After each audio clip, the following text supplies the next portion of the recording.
طبعا حضرتك وصل لك التعليقات وردود الفعل اللي ممكن يكون فيها استياء للمشهد ده، تعليق حضرتك عليه ايه؟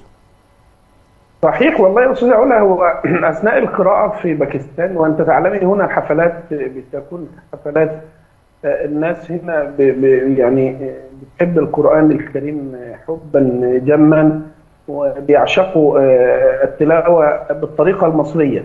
فلما ياتي قارئ مصري الى هنا الى باكستان هم يستقبلوه يعني كالملوك، استقبال حافل، استقبال مشرف، استقبال كبير.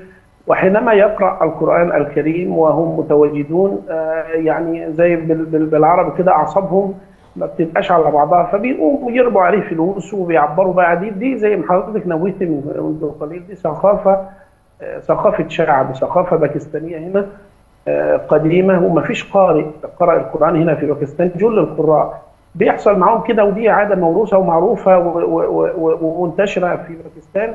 بيقوم يعبر عن اعجابه بالتلاوه وبالقراءه، بيقوم يرمي فلوس على الشيخ، يحط فلوس في جيب الشيخ، يحط على راس الشيخ، وهكذا. السلوكيات دي معروفه.